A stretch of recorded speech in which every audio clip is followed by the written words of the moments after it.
بسم اللہ الرحمن الرحیم۔ السلام علیکم ناظرین، آج کا واقعہ بہت ہی اہم اور نہایت ہی شاندار قرآنی واقعہ ہے، اور اسی واقعہ کی وجہ سے قرآن مجید کی اس سورہ کا نام سورہ بقرہ یعنی گائے والی سورت رکھا گیا ہے۔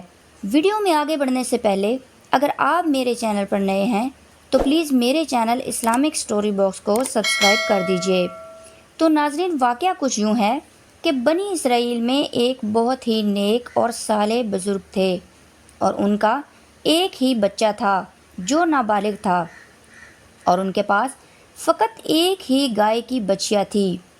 ان بزرگ نے اپنی وفات کے قریب اس بچیا کو جنگل میں لے جا کر ایک جھاڑی کے پاس یہ کہہ کر چھوڑ دیا کہ یا اللہ عز و جل، میں اس بچیا کو اس وقت تک تیری امانت میں دیتا ہوں کہ میرا بچہ بالغ ہو جائے۔ اس کے بعد ان بزرگ کی وفات ہو گئی، اور بچہ جوان ہو کر اپنی ماں کا بہت ہی فرما بردار اور انتہائی نیکوکار ہوا۔ اس نے اپنی رات کو 3 حصوں میں تقسیم کر رکھا تھا۔ ایک حصہ میں سوتا تھا، اور ایک حصہ میں عبادت کرتا تھا، اور ایک حصہ میں اپنی ماں کی خدمت کرتا تھا، اور روزانہ صبح کو جنگل سے لکڑیاں کاٹ کر لاتا تھا اور انہیں فروخت کر کے 1/3 رقم صدقہ کر دیتا، اور 1/3 رقم اپنی ذات پر خرچ کرتا، اور 1/3 رقم اپنی والدہ کو دے دیتا تھا۔ ایک دن لڑکے کی ماں نے کہا کہ اے میرے بیٹے، تمہارے باپ نے میراث میں ایک بچیا چھوڑی تھی جس کو اس نے فلاں جھاڑی کے پاس جنگل میں خدا عز و جل کی امانت میں سونپ دیا تھا۔ اب تم اس جھاڑی کے پاس جاؤ اور جا کر یوں دعا مانگو، اے حضرت ابراہیم و حضرت اسماعیل و حضرت اسحاق علیہ السلام کے خدا، تو میرے باپ کی سونپی ہوئی امانت مجھے واپس دے دے۔ اور اس بچیا کی نشانی یہ ہے کہ وہ پیلے رنگ کی ہے، اور اس کی کھال اس طرح چمک رہی ہوگی کہ گویا سورج کی کرنیں اس میں سے نکل رہی ہیں۔ یہ سن کر لڑکا جنگل میں اس جھاڑی کے پاس گیا اور دعا مانگی، تو فوراً ہی وہ گائے دوڑتی ہوئی آ کر اس کے پاس کھڑی ہو گئی، اور یہ اس کو پکڑ کر گھر لایا۔ تو اس کی ماں نے کہا، بیٹا، تم اس گائے کو بازار میں لے جا کر 3 دینار میں فروخت کر دو، لیکن کسی گاہک کو بغیر میرے مشورے کے مت دینا۔ ان دنوں بازار میں گائے کی قیمت 3 دینار ہی تھی۔ بازار میں ایک گاہک آیا جو در حقیقت فرشتہ تھا۔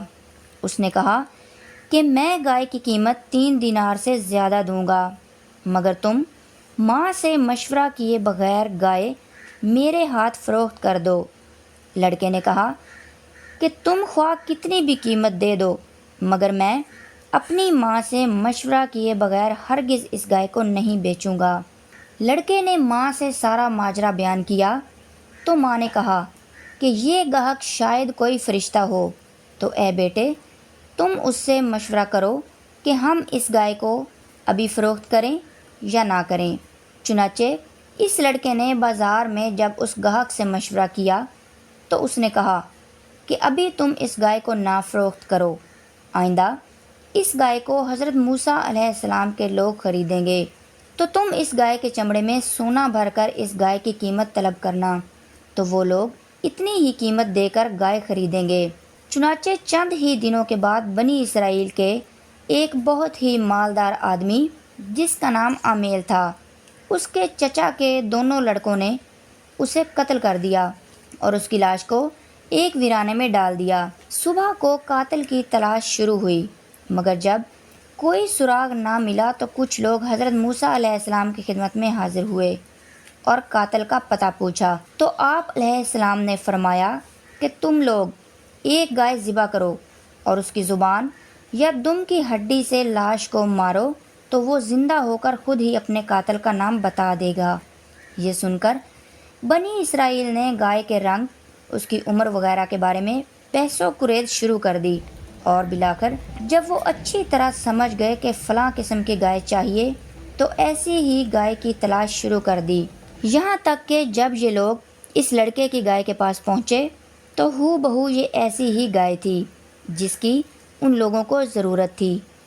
چنانچہ ان لوگوں نے اس گائے کو اس کے چمڑے میں بھر کر سونا اس کی قیمت دے کر خریدا اور ذبح کر کے اس کی زبان یا دم کی ہڈی سے مقتول کی لاش کو مارا تو وہ زندہ ہو کر بول اٹھا کہ میرے قاتل میرے چچا کے دونوں بیٹے ہیں جنہوں نے میرے مال کے لالچ میں مجھے قتل کر دیا ہے۔ یہ بتا کر پھر وہ مر گیا۔ چنانچہ ان دونوں قاتلوں کو قصاص میں قتل کر دیا گیا اور مرد صالح کا بیٹا جو اپنی ماں کا فرما بردار تھا کثیر دولت سے مالا مال ہو گیا۔ ناظرین، اس واقعہ سے بہت سی عبرت انگیز اور نصیحت خیز باتیں اور احکام معلوم ہوئے۔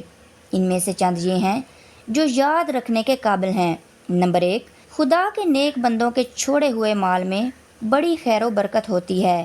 نمبر 2، ماں باپ کی فرما برداری اور خدمت گزاری کرنے والوں کو اللہ پاک غیب سے بے شمار رزق کا سامان عطا فرماتا ہے۔ نمبر 3، اولاد پر شفقت رکھنا اور اولاد کے لیے کچھ مال چھوڑ جانا، یہ اللہ والوں کا طریقہ ہے۔